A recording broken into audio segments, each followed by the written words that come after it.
कक्षा 12 के सभी स्टूडेंट्स का नरेश शर्मा की फिजिक्स क्लास में मोस्ट वेलकम है।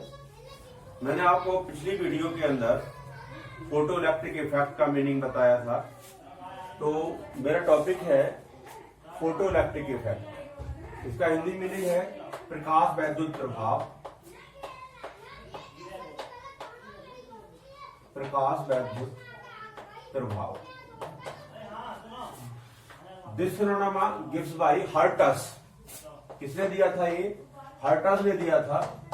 साइंटिस्ट हुए हर्टस। मैंने बता दिया था, ये आपको थ्योरी बताई थी इसके बारे में। तो प्रकाश वैद्युत प्रभाव का मैंने मीनिंग बताया था उसमें कि जब एक सुटेबल फ्रिक्वेंसी की लाइट किसी भी मेटालिक सरफेस पर इंसिडेंट होती है तो उस मेटालिक सरफेस से कुछ इलेक्ट्रॉन्स एमिट्स होते हैं। ठीक है, उन इलेक्ट्रॉन्स को हम फोटो इलेक्ट्रॉन्स बोलते हैं और उनके थ्रू एक करंट प्रोड्यूस होती है जिसे हम फोटो इलेक्ट्रिक करंट बोलते हैं। और दिस फिनोमेना जो होता है, ये जो घटना होती है, इसको हम प्रकाश वैद्युत प्रभाव कहते हैं, जैसा कि मैंने आपको पिछली वीडियो में बताया। दोबारा रिपीट कर रहा हूं, सुन लीजिए। When a suitable frequency of light incident on a metallic surface. ये मेटालिक सरफेस है, ठीक है, ये मेटल है। आप ये मेटल के सरफेस पर क्या कहा है कि एक सुटेबल फ्रिक्वेंसी की लाइट इंसिडेंट हो रही है और तो क्या होगा, तो इससे इलेक्ट्रॉन जो होंगे वो एमिट्स होंगे। ये जो इलेक्ट्रॉन्स एमिट्स हो रहे हैं यहां से, वो फोटो इलेक्ट्रॉन है।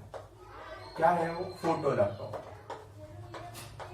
ठीक है, photo electron. Due to these electron the current flowing in a circuit is called photo electric current. प्रकाश वैद्युत धारा होती है जो कि इन फोटो इलेक्ट्रॉन्स के थ्रू प्रोड्यूस होती है। और this phenomena is called photo electric effect. This phenomena gives by the Hertz. ये हर्ट्स ने दिया था। ठीक है, इसके बाद में हमने दो चीजें और बताई थी आपको। एक मतलब की बताया था देहली आवृत्ति, धातु की देहली आवृत्ति। धातु की देहली आवृत्ति हिंदी में नहीं है ये, इसका इंग्लिश मीनिंग होता है threshold. Threshold frequency. Threshold frequency, इसको कट ऑफ फ्रीक्वेंसी भी बोलते हैं। कट ऑफ फ्रीक्वेंसी, यही मीनिंग है इसका। तीनों मीनिंग इसके हैं। धातु की देहली आवृत्ति, जिसको हम थ्रेशहोल्ड फ्रीक्वेंसी बोलते हैं, और इसको हम क्या कट ऑफ फ्रीक्वेंसी बोलते हैं। देखिए, कोई भी मेटल है, उस मेटल से हमें इलेक्ट्रॉन का एमिशन करना है। इलेक्ट्रॉन का एमिशन करना है। तो जो इंसिडेंट लाइट है ये, इंसिडेंट लाइट की एक फ्रीक्वेंसी होगी। इंसिडेंट लाइट की एक मिनिमम फ्रीक्वेंसी होगी जो कि इस मेटेलिक सरफेस से इलेक्ट्रॉन्स को एमिट कराएगी। तो the minimum frequency of incident light for emission of the electrons on the metallic surface, the necessary frequency, मतलब कि जो एक नेसेसरी फ्रिक्वेंसी है इंसिडेंट लाइट की, जो कि इस मेटेलिक सरफेस से इलेक्ट्रॉन का एमिशन करा सकती है, उसको हम क्या कहते हैं? कट ऑफ फ्रिक्वेंसी या थ्रेशहोल्ड फ्रिक्वेंसी कहते हैं। ये हमने अपने पीछे बताया था। ये denoted by nu zero. Threshold frequency denoted by nu zero. और this frequency is also called cut off frequency. ठीक है, देखिए, कोई भी मेटल है, उसकी जो थ्रेशहोल्ड फ्रिक्वेंसी है वो अलग हो। सभी मेटलों के लिए, मतलब जितनी मेटल होंगी उन सब के लिए जो थ्रेशहोल्ड फ्रिक्वेंसी होगी वो डिफरेंट होगी।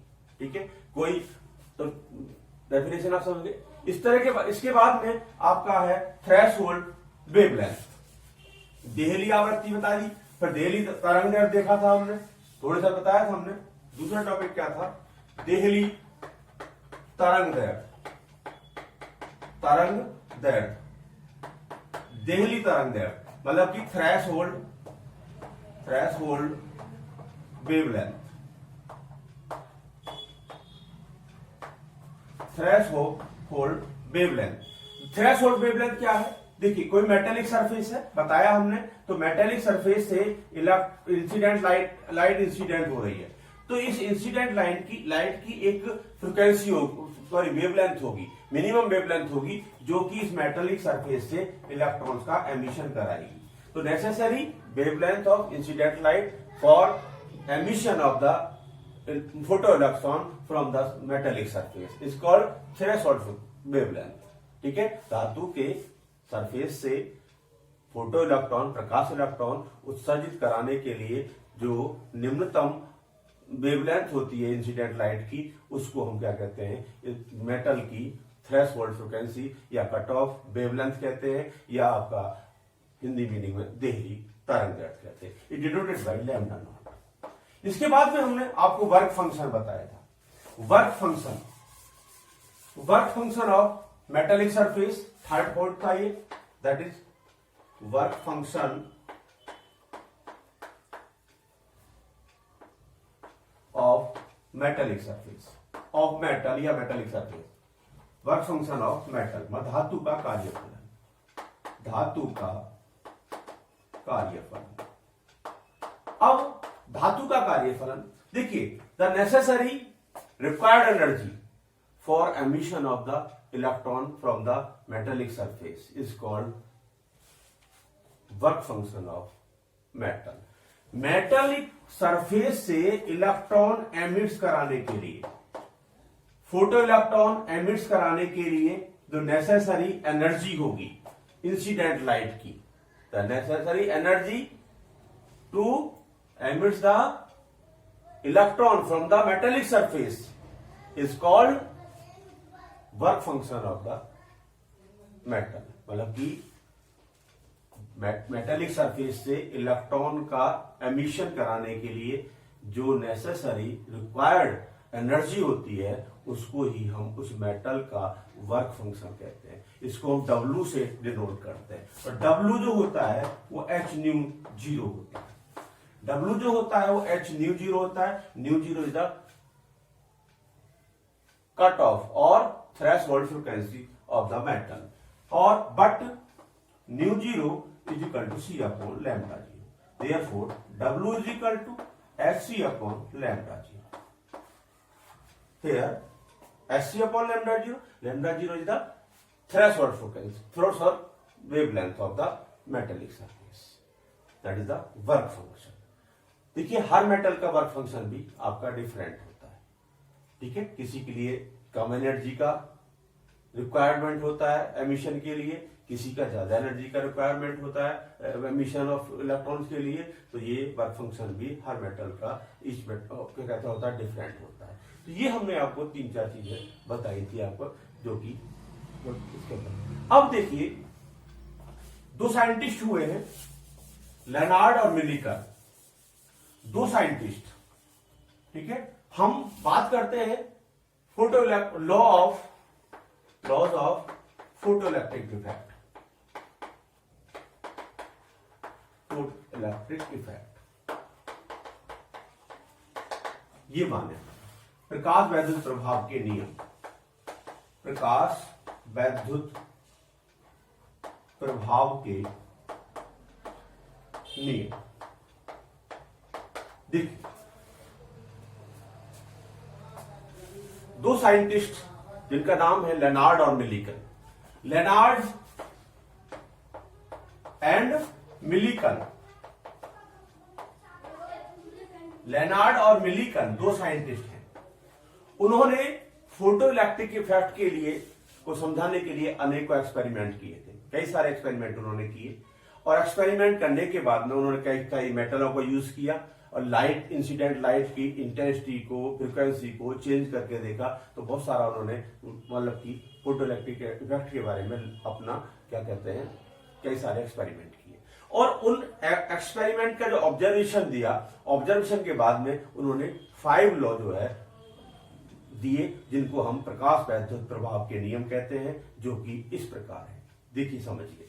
पहला लॉ, सबसे पहला लॉ देखिए, कोई भी मेटल है, समझ लेना, इस मेटल से इलेक्ट्रॉन एमिट्स होंगे जब इस पर लाइट इंसिडेंट होगी। इस मेटल से इलेक्ट्रॉन एमिट्स होंगे कब? जब इस पर एक क्या कहते हैं आप, सुटेबल फ्रीक्वेंसी की और इंटेंसिटी की लाइट इस पर इंसिडेंट होगी। तो कह रहे हैं कि रेट ऑफ एमिशन, मतलब कि धातु के पृष्ठ से प्रकाश इलेक्ट्रॉनों के उत्सर्जन की दर, rate of emission of photo electron from the metallic surface is directly proportional to the intensity of light, incident light, intensity of incident light. ये पहला लॉ है, the rate of emission, the rate of emission from the metallic surface is directly proportional to the intensity of incident light। मतलब कि धातु के पृष्ठ से उत्सर्जित होने वाले, धातु के पृष्ठ से प्रकाश इलेक्ट्रॉनों के उत्सर्जन की दर, प्रकाश इलेक्ट्रॉनों के उत्सर्जन की दर का मतलब हुआ कि rate of emission of photo electron की जो दर है वो इंसिडेंट लाइट की इंटेंसिटी पर डिपेंड करती है। और कैसे होती है? वो प्रोपोर्शनल होती है। तो रेट ऑफ एमिशन मतलब कि धातु के पृष्ठ से प्रकाश इलेक्ट्रॉनों के उत्सर्जन की जो दर होती है वो डिपेंड करती है, वो प्रोपोर्शनल होती है intensity of the incident light. अगर हमने क्या काम किया, यहां पर हाई इंटेंसिटी की लाइट इंसिडेंट की, तो यहां से जो रेट ऑफ एमिशन होगा ना फोटो इलेक्ट्रॉन का, वो मोर होगा। अगर हम इंटेंसिटी ऑफ लाइट को क्या करते हैं, डिक्रीज करते हैं, तो रेट ऑफ एमिशन भी डिक्रीज हो जाएगा। ये पहला लॉ आपकी समझ में आया होगा, the rate of emission of photo electron is directly proportional to the intensity of incident light on a metallic surface. धातु के पृष्ठ से प्रकाश इलेक्ट्रॉनों के उत्सर्जन की दर उसके आपतित प्रकाश की तीव्रता के समानुपाती होती है। ये पहला लॉ होगा। दूसरा लॉ देखिए, दूसरा लॉ क्या है? देखिए, इलेक्ट्रॉन यहां से एमिट्स तो हो गया, पर उसके लिए काइनेटिक एनर्जी उसके अंदर नहीं है। तो जो मेटालिक सरफेस होता है, मेटालिक सरफेस से रेट ऑफ एमिशन हो रहा है, परंतु जो इलेक्ट्रॉन्स यहां से अलग हो रहा है उसकी काइनेटिक एनर्जी जो है वो इंसिडेंट लाइट पर डिपेंड नहीं करती है। दूसरा लॉ है ये, the kinetic energy of photo electron emitted by the metallic surface does not depend intensity of the incident light।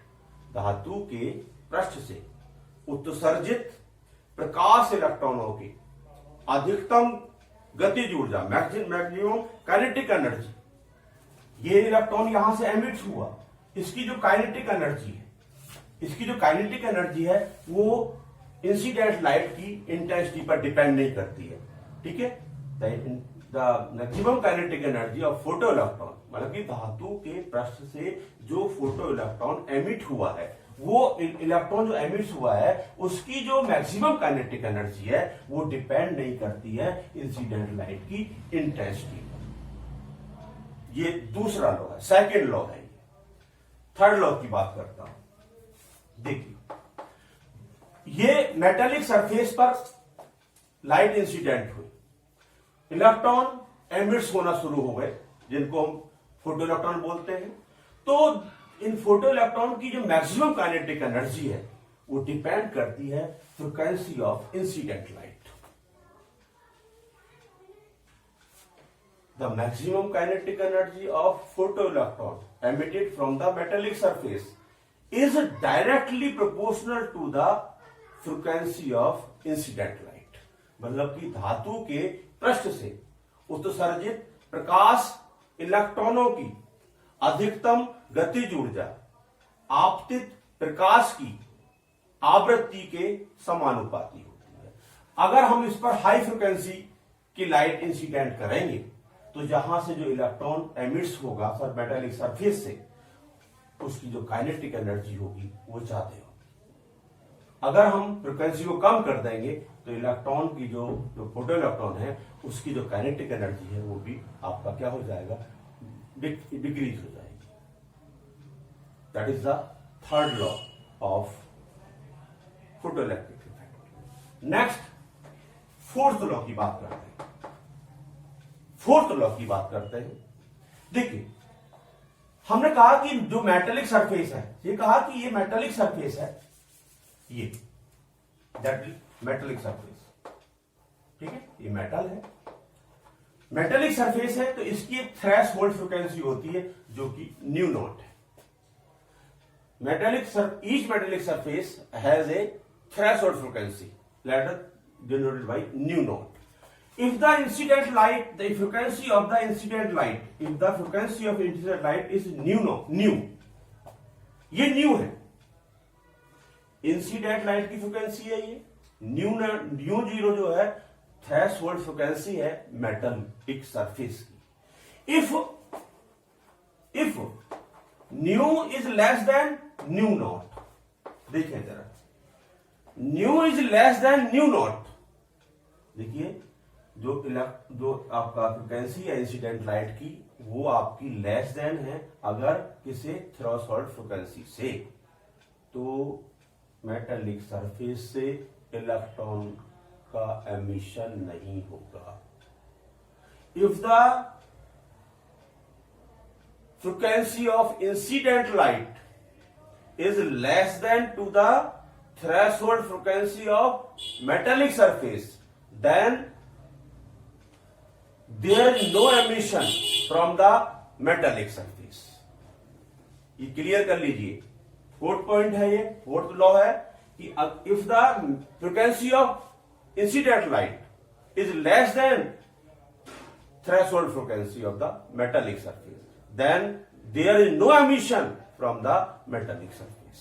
कोई एमिशन इलेक्ट्रॉन का नहीं होगा। इसका मैं रीजन आपको क्लियर बता रहा हूं। क्या होता है रीजन, देखिए कोई भी जो लाइट इंसिडेंट होती है इन द फॉर्म होती है फोटोन, तो फोटोन की जो एनर्जी होती है एच न्यू होती है, और यहां जो फ्रिक्वेंसी थी एनर्जी थी वो एच न्यू जीरो हो गई।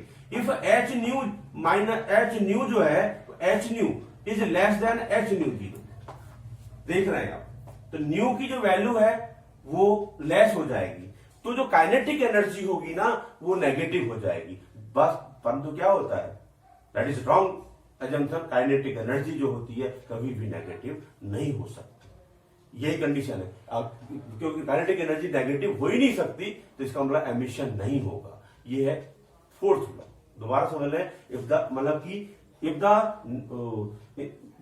Incident, if the frequency of incident light is less than the frequency of the threshold frequency of the metallic surface, then there is no emission from the metallic surface. कोई emission नहीं होगा, electron surface से emits होंगे ही नहीं, जिनको photo electron बोलते हैं। ये आपका फोर्थ लॉ है।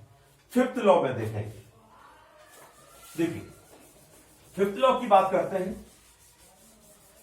फिफ्थ लॉ में क्या होगा, देखा आपने, फिफ्थ लॉ क्या कहता है, ये मेटालिक सरफेस है, दैट इज मेटल, ठीक है, मेटल पर लाइट इंसिडेंट हुई, जैसे ही लाइट इंसिडेंट होगी अगर वो सुटेबल फ्रिक्वेंसी की है तो उसी टाइम पर इलेक्ट्रॉन एमिट्स होने स्टार्ट हो जाएंगे। इसके अंदर कोई भी टाइम ड्यूरेशन नहीं होगा, इधर लाइट इंसिडेंट हुई उधर एमिशन स्टार्ट, इसका मतलब कोई टाइम लैग नहीं होता है इंसिडेंट लाइट के इंसिडेंट होने और फोटो इलेक्ट्रॉन के एमिशन होने के बीच में, कोई भी ड्यूरेशन, टाइम ड्यूरेशन नहीं होता है। इधर आपने मेटल सरफेस पर लाइट को इंसिडेंट किया, उधर आपका फोटोन का एमिशन स्टार्ट हो जाएगा।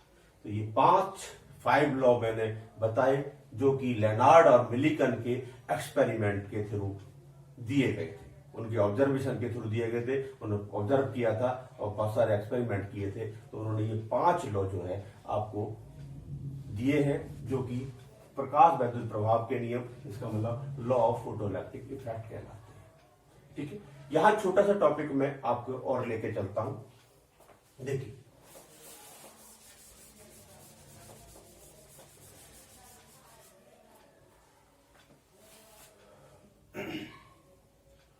स्टॉपिंग पोटेंशियल,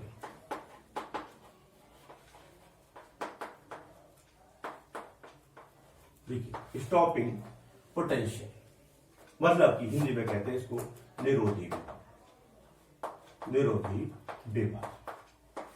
देखिए क्या होता है, देखिए जब हम एक्सपेरिमेंट करते हैं, ये हमने मेटेलिक सरफेस ली है, ये मेटेलिक सरफेस है, मेटेलिक प्लेट है जिसको मैं P1 कह रहा हूं। अब इसके सामने एक दूसरी प्लेट हम P2 रखते हैं, वो भी मेटल की है। इस पर लाइट इंसिडेंट कर रहा है, ये लाइट आ रही है, इस पर इंसिडेंट लाइट है, बोलो ये इंसिडेंट लाइट। जब इंसिडेंट लाइट इंसिडेंट होगी तो यहां से इलेक्ट्रॉन एमिट्स होंगे, ये इलेक्ट्रॉन एमिट्स होने शुरू हो गए, ठीक है। अब ये इलेक्ट्रॉन जो मूव करेंगे तभी मूव करेंगे जब इस प्लेट के नियरेस्ट में कोई एक पॉजिटिवली प्लेट रोटेट कर दी जाए। तो ये पॉजिटिवली प्लेट जब रोटेट हो जाएगी तो इलेक्ट्रॉन जो है इस प्लेट की ओर मूव करेंगे। और अगर हमने एक सर्किट बना दिया और यहां पर कोई भी आपका एक बैटरी लगा दी, तो उस बैटरी के अंदर क्या होना शुरू हो जाएगा, करंट स्टोर होना शुरू हो जाएगा, ठीक है। देखिए इस मेटेलिक सरफेस पर क्या गिर रहा है, इंसिडेंट लाइट इंसिडेंट हो रही है, इलेक्ट्रॉन का एमिशन होगा और करंट कब प्रोड्यूस होगी, जो कि आपका फोटो इलेक्ट्रिक करंट होगी, वो तभी प्रोड्यूस होगी जब इस मेटेलिक प्लेट के सामने एक अदर मेटेलिक प्लेट रोटेट की जाए, जो कि इसके थ्रू कैसे हो, पॉजिटिव पोटेंशियल पर हो, ठीक है। अब मैं क्या कहता हूं कि इस प्लेट को, जो सेकंड प्लेट है ना ये वाली, इस प्लेट को नेगेटिव पोटेंशियल देता हूं। जब इस प्लेट को मैं नेगेटिव पोटेंशियल दूंगा तो इलेक्ट्रॉन जो है क्या होंगे, यहां देखिए इलेक्ट्रॉन कैसे नेचर के होते हैं, नेगेटिव होते हैं। तो जब नेगेटिव पोटेंशियल दूंगा तो नेगेटिव पोटेंशियल देने के बाद क्या होगा कि इलेक्ट्रॉन जो इधर को, जब इधर साइड में जो फॉरवर्ड मूव कर रहे थे, अब वो रिपल होना शुरू हो जाएंगे। जब रिपल होना शुरू हो जाएंगे तो जो आपका फोटो इलेक्ट्रिक करंट थी वो क्या होना शुरू हो जाएगी, रिड्यूस होना शुरू हो जाएगी, कम होना शुरू हो जाएगी। और एक कांस्टेंट, मतलब कि नेगेटिव पोटेंशियल के लिए वो फोटो इलेक्ट्रिक करंट जो होगी वो 0 हो जाएगी। तो देखिए द नेगेटिव पोटेंशियल, एक ऐसा नेगेटिव पोटेंशियल जिसके थ्रू फोटो इलेक्ट्रिक इफेक्ट में फोटो इलेक्ट्रिक करंट बिकम्स 0 हो जाती है, तो उसको कहते हैं हम stopping potential. The negative potential for which the photo electric current in photo electric effect becomes 0, this negative potential is called stopping potential. That is stopping potential कहते हैं। इसको हम V0 और VC से इंडिकेट करते हैं, V0 और VC से इंडिकेट करेंगे। इसके द्वारा, बाई स्टॉपिंग पोटेंशियल के द्वारा, हम जो फोटो इलेक्ट्रॉन्स थे जो एमिट्स होते हैं मेटल की सरफेस से, उनकी जो मैक्सिमम काइनेटिक एनर्जी होती है उसको हम क्या कर सकते हैं, मेजर कर सकते हैं। If the maximum kinetic energy of photo electron is EK is the maximum kinetic energy, maximum kinetic energy of photon,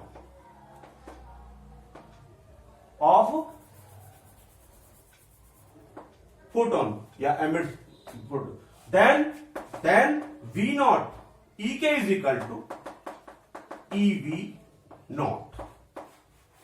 EK is equal to EV0. Here E is equal to 1.6 minus का 19 coulomb. तो ये stopping potential हो गया। दोबारा समझ लें, photo electric effect के experiment में जो मेटेलिक प्लेट होती है P1, उस पर लाइट इंसिडेंट होती है, उसके नियरेस्ट में दूसरी प्लेट मेटेलिक प्लेट है, वो P2 है। उसको हम नेगेटिव पोटेंशियल देना शुरू करते हैं, तो जो आपका फोटो इलेक्ट्रिक करंट है वो रिड्यूस होना शुरू हो जाती है। और एक मैक्सिमम जो वैल्यू होगी नेगेटिव पोटेंशियल के लिए, जिसके लिए जो करंट है फोटो इलेक्ट्रिक करंट, वो कैसी हो जाएगी, बिकम 0 हो जाएगी। तो उसको हम कहते हैं स्टॉपिंग पोटेंशियल, ठीक है। और इस स्टॉपिंग पोटेंशियल से हम फोटो इलेक्ट्रॉन की, जो फोटो इलेक्ट्रॉन है जो एमिट्स हुआ है मेटेलिक सरफेस से, उसकी काइनेटिक एनर्जी का मेजरमेंट कर सकते हैं। If the kinetic energy, maximum kinetic energy of photoelectron is EK, then ek is equal to ev naught. E is equal to 1.6 10 to the power minus 19 coulomb. That is the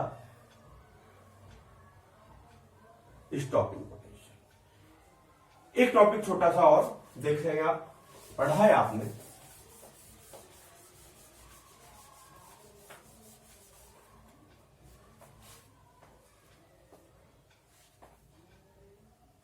quantum theory of Planck, Planck का quantum सिद्धांत। ठीक है, Planck